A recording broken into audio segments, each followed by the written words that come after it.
Dolar meneruskan kerugian berbanding euro dan pound British yang memperoleh nilai pada hari Selasa yang telah didorong oleh data inflasi zon euro. Kadar inflasi tahunan blok kekal pada 2.4% pada bulan November sejajar dengan anggaran. Inflasi teras direkodkan pada 3.6% tahun ke tahun dengan menafikan ramalan. Di samping itu, permit bangunan di Amerika Syarikat jatuh sebanyak 2.5% pada bulan November 2023 selepas meningkat sebanyak 1.8% pada bulan Oktober.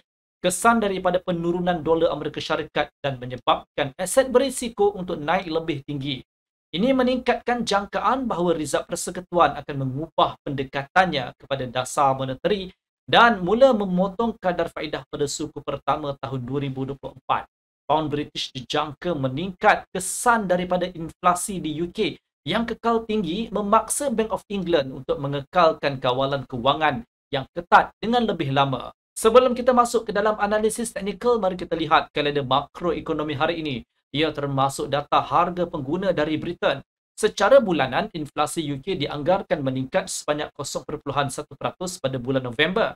Kadar inflasi tahunan dijangka jatuh sehingga 4.3% pada bulan November daripada 4.6% pada bulan Oktober.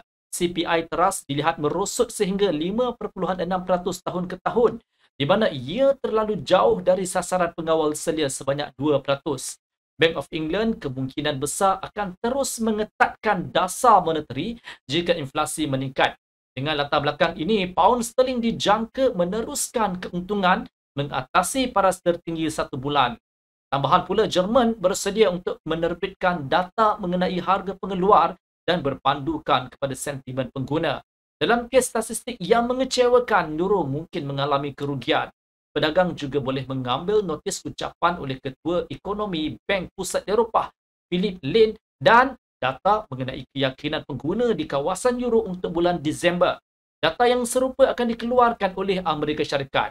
Indeks keyakinan pengguna lembaga persidangan dijangka meningkat kepada 104 pada bulan Disember. Sekiranya data turun, dolar akan mengalami lebih banyak tekanan dan meneruskan kerugian berbanding euro dan pound British. Sekarang mari kita beralih kepada analisis teknikal. Jika euro bertindak balas negatif terhadap data dari Jerman dan kawasan euro, pulse breakout di 1.0955 akan mewujudkan isyarat beli. Dengan itu memacu mata wang Eropah sehingga 1.0984.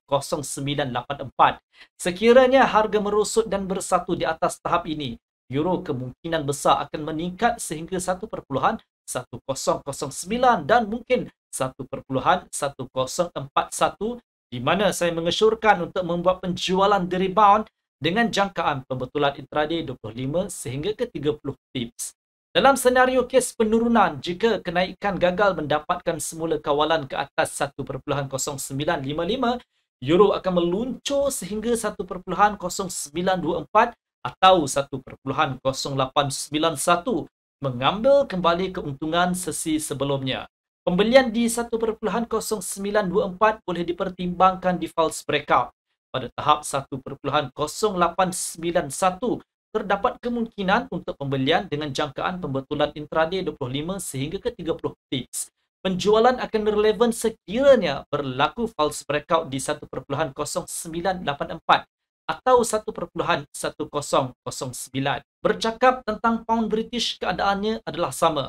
False breakout di 1.2703 sehingga 1.2698 berikutan data inflasi UK akan menjana isyarat beli. Jika inflasi meningkat, sterling dijangka meningkat sehingga 1.2730.